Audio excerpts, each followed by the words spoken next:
Hello everybody and welcome to our CSI group project video. We are August 2012 Group 2, and our concept for this video, our series of videos, is the next big thing, and the theme we're going to be using is comic book.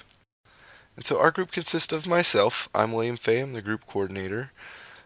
Our next member is Horatio Farad. He is our alternate coordinator and also just a fellow group member. And then we have fellow group member David Curl and Jahde Dowling, Suzanne Detris, and Daniel Fernandez.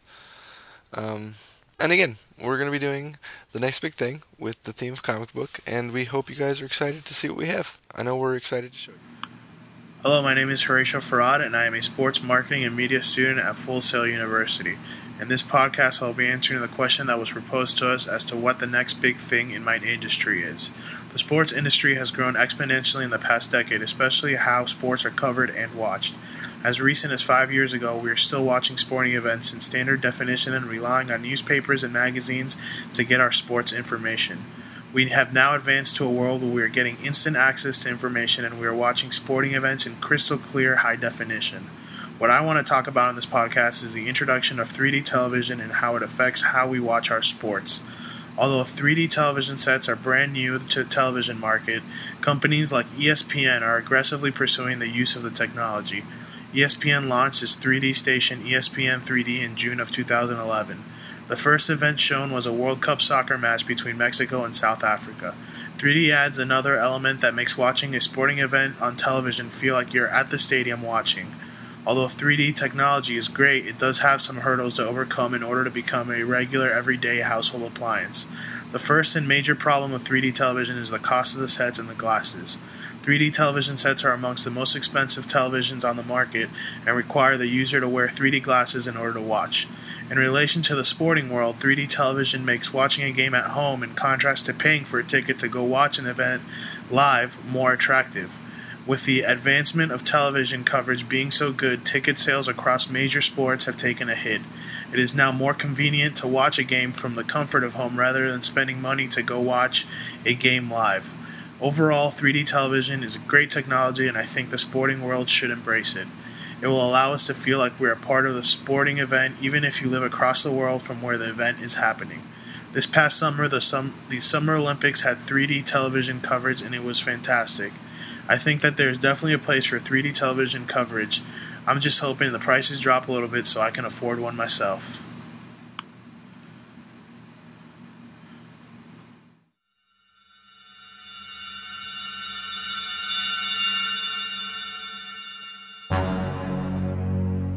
Ten years ago, a question was asked among human intellectuals: what would be the next big thing in technology? And with all the new advancements forthcoming, will humans use them to benefit mankind? Beginning in 2014, the answers came quickly. Video games and movies continued to monopolize the personal time of Earth's population.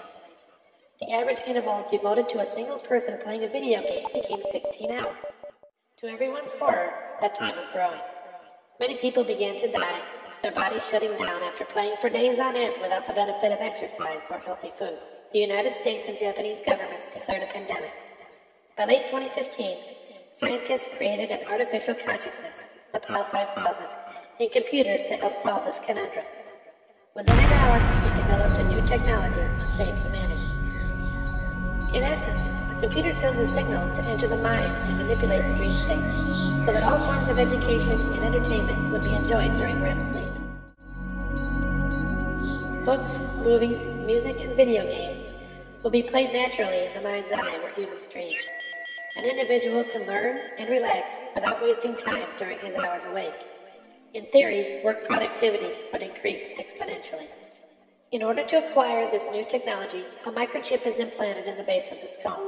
A person could then access a skill or amusement from a computer terminal, schedule nightly events, and download them to the chip, which would be accessed during the dream state. By 2019, the benefits were astounding. The combined IQ score of the entire population of North America rose to 130, and alcoholism and smoking dropped significantly. Murders in the U.S. fell 65%. The obesity syndrome began to fade away. As people's minds began to grow, cures for human ailments were found. By 2020, the common cold was eliminated. 2 years later, cancer was finished, and those who couldn't walk could. This is your PAL 5000.